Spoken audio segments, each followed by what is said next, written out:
Thanksgiving Day was already cold, but nothing prepared me for the chill I felt when my sister pointed to the garage and said, "She's used to scraps." She didn't whisper it. She didn't flinch.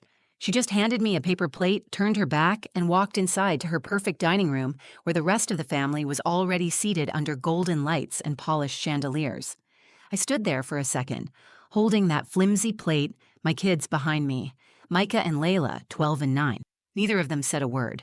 They just looked at me, waiting for what came next. And I couldn't cry. Not in front of them. Not after everything we've already been through. So I smiled. I led them through the side door and into the garage. It smelled like gasoline and dust. A single folding table was pushed against the wall with 2 metal chairs and a cardboard box to sit on. No decorations, no warmth, just silence and the sound of forks scraping plastic. That's where we ate our Thanksgiving dinner. My kids didn't complain. They sat with their backs straight, their eyes fixed on their food. Layla nudged her sweet potato pie around with her fork. Micah clenched his jaw like he does when he's trying not to cry. That was the moment I felt something shift. I wasn't angry. I wasn't even hurt anymore. I just looked at them and I knew. I was done begging to belong. And then it happened. A black limousine rolled up outside the house. Not a car. A limousine. Everyone inside paused. I saw their silhouettes through the window curtains, curious, confused, crowding toward the front of the house. But the car didn't stop at the front door. The driver circled to the garage entrance. The engine cut off and a woman stepped out, tall, elegant, wearing a navy blue coat that looked expensive even from a distance. She looked around and asked, clear as day, "I'm looking for the owner of this house." And when I stood up, their faces dropped. I hadn't planned on going to my sister's house for Thanksgiving. I told myself last year would be the last time. But then the kids started asking, "Will Aunt Veronica be there? Will Grandma remember my name this time?" And before I knew it, I was ironing a secondhand dress and baking cornbread in our little kitchen, trying to act like it was all perfectly normal. We live in a modest 2-bedroom apartment on the edge of town. It's not much, but it's clean, warm, and filled with love.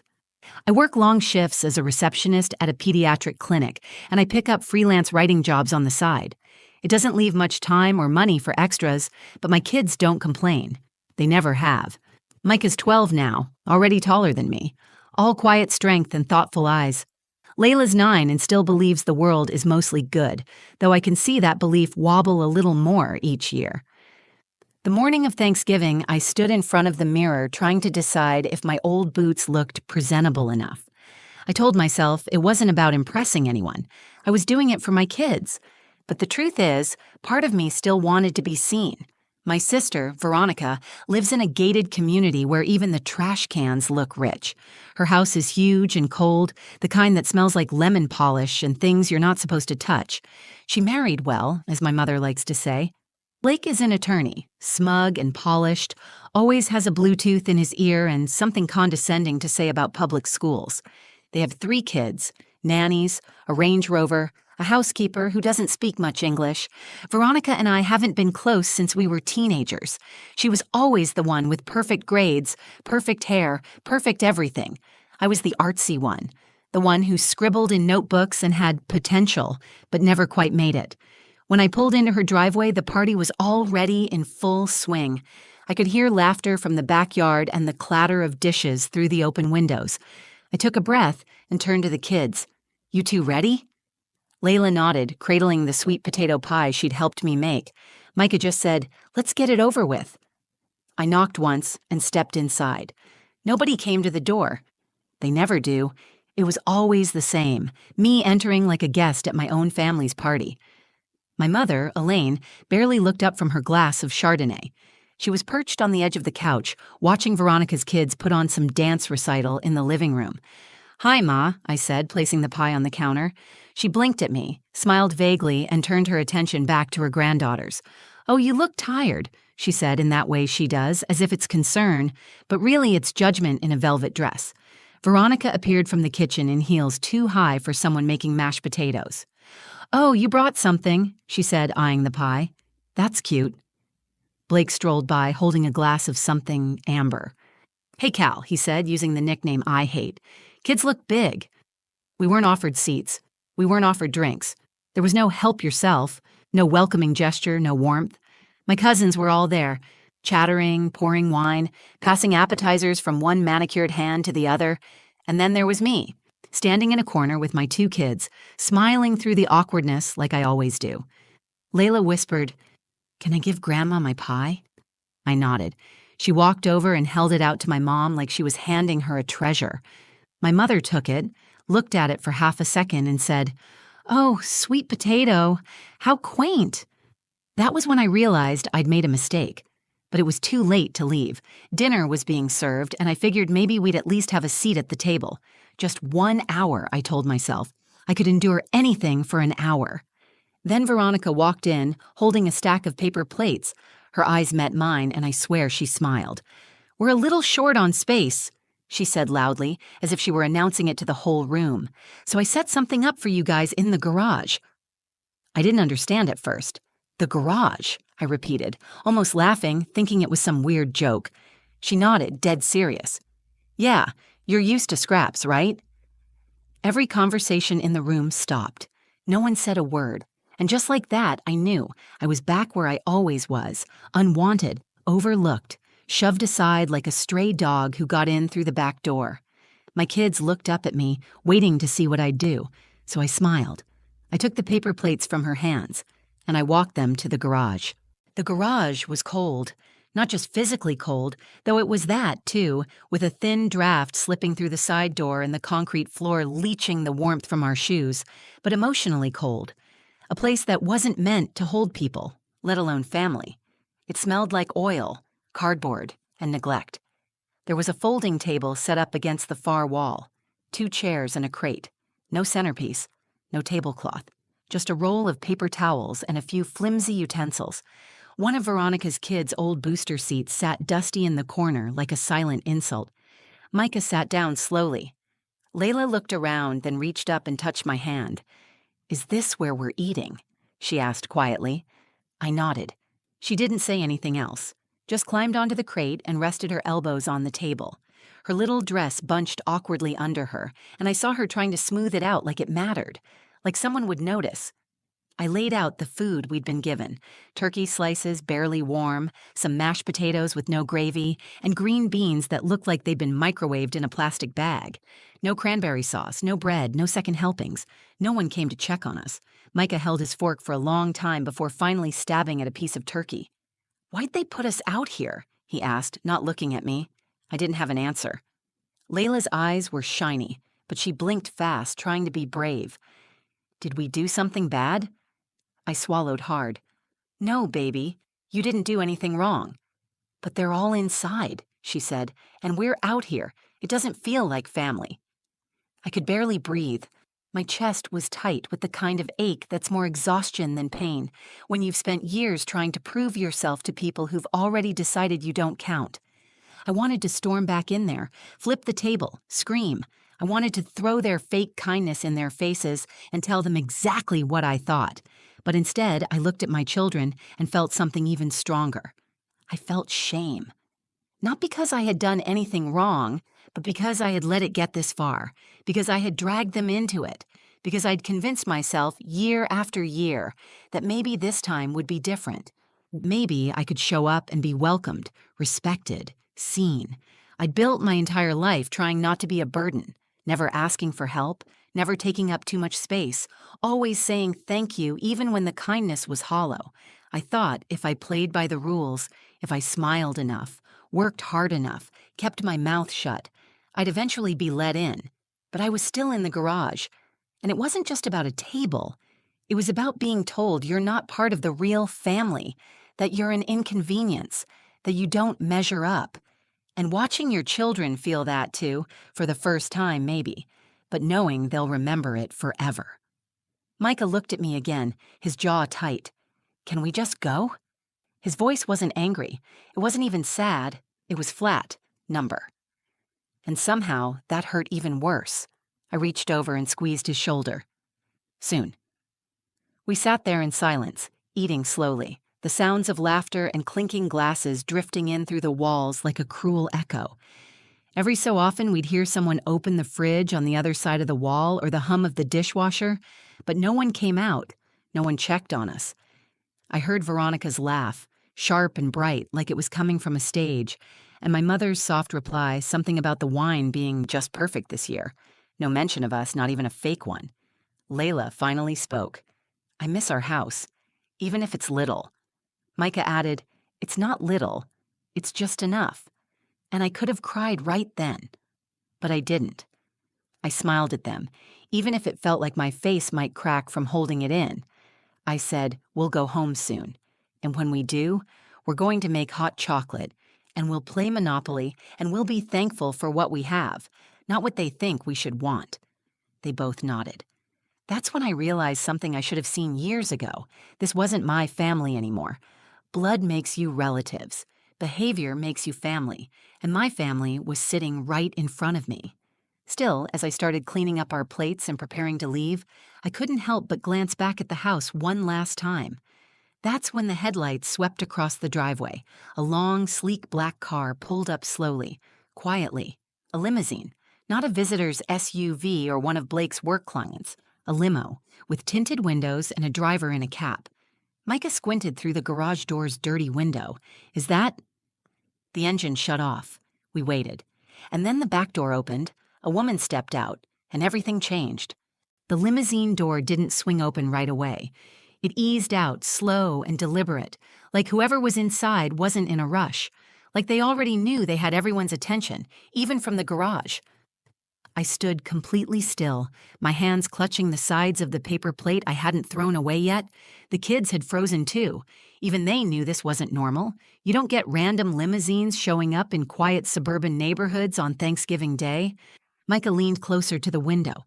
Mom, you see that? I nodded. The house was suddenly quiet, eerily quiet. Through the tiny glass square in the garage door, I could just make out silhouettes behind the living room window, heads turning, curtains shifting. I imagined every conversation inside grinding to a halt.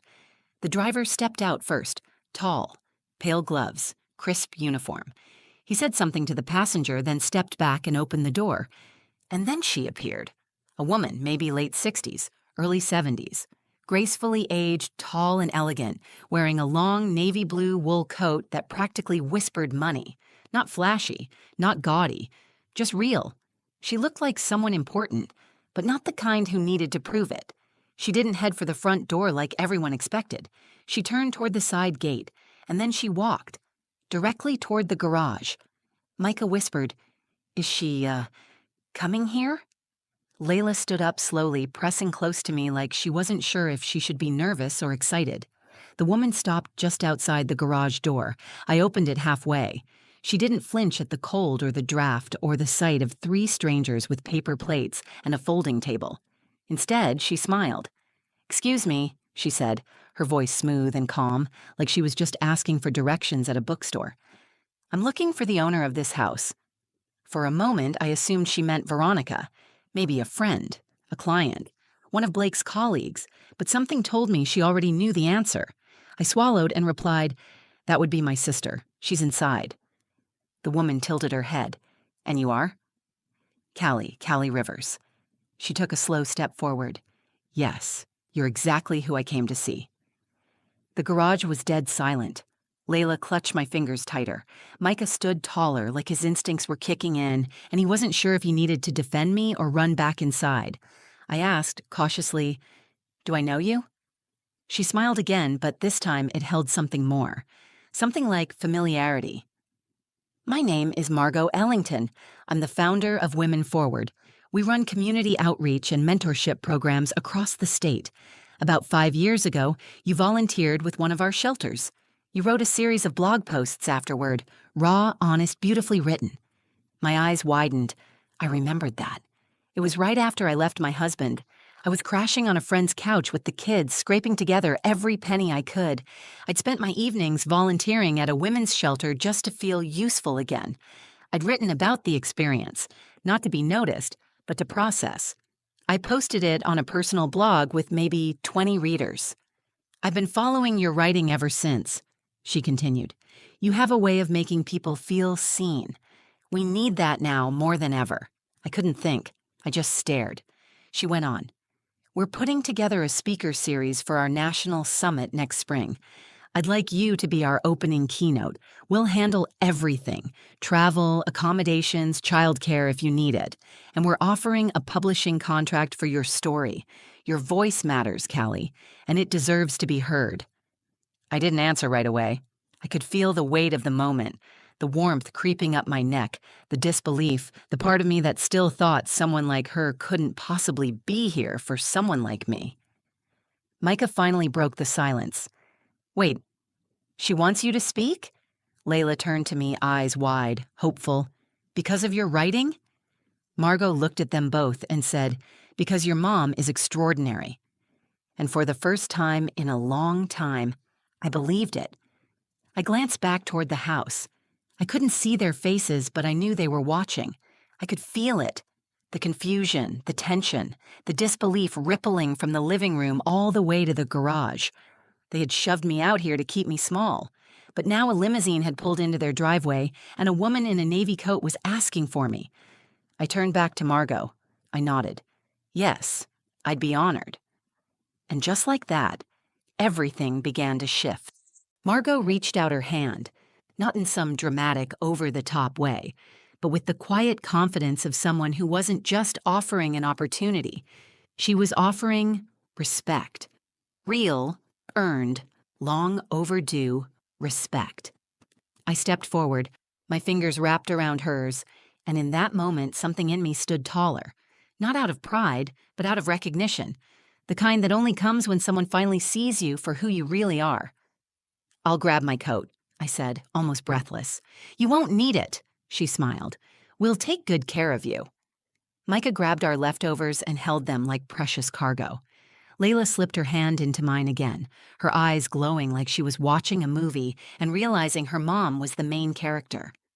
We followed Margot out to the limo, the cold November air brushing across our faces like a new beginning. As we stepped into the car, I glanced back toward the house. That's when I saw them.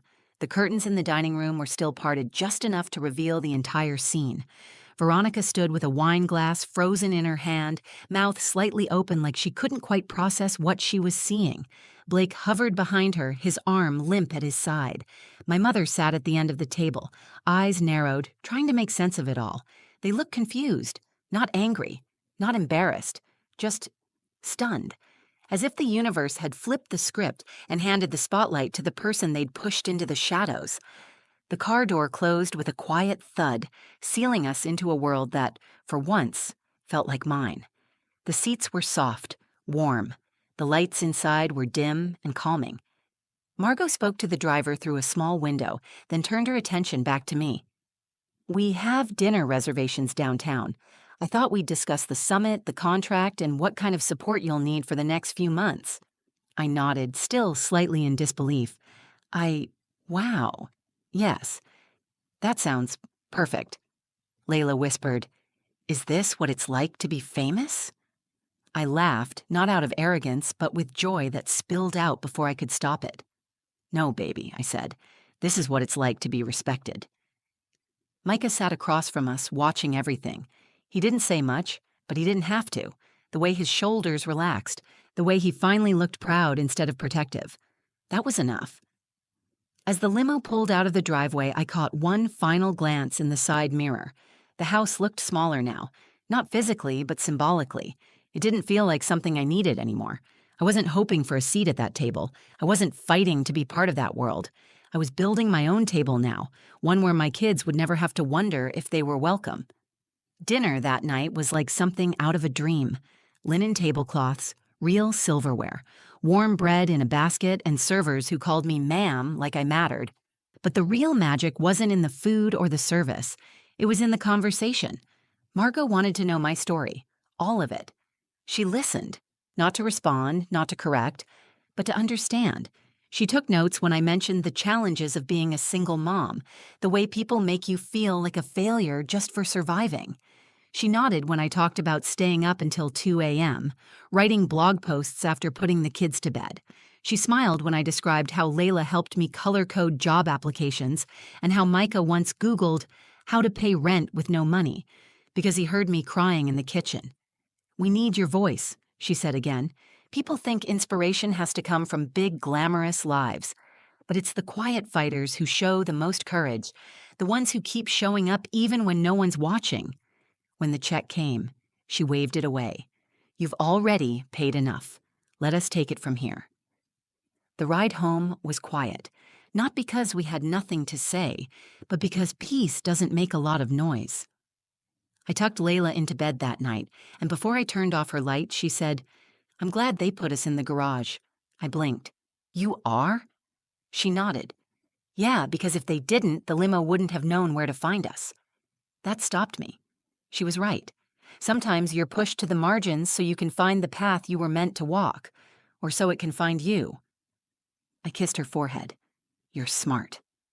I get it from my mom. And just like that, I finally understood. They didn't break me that day. They revealed me. It's been almost a year since that Thanksgiving. And, in a way, I'm still trying to catch up to the woman I became in that garage. Some things changed fast, like the emails and phone calls that started coming in after Margot's team announced me as the opening speaker for their summit. Like the publishing deal that landed in my inbox with the subject line, "Your voice matters." Like the way people suddenly started remembering my name, not as Veronica's sister or Elaine's daughter, but just Callie. But other changes were quieter, the kind that happen in the space between heartbeats, when you stop apologizing for who you are, when you stop shrinking to make others comfortable, when you finally believe that your story doesn't need permission to be told. The keynote speech was terrifying and beautiful all at once. I stood on a stage in front of hundreds of women, CEOs, teachers, single moms, students, and I told the truth about the garage, about my kids, about the years I spent trying to be small enough to fit into a family that was never going to open its arms.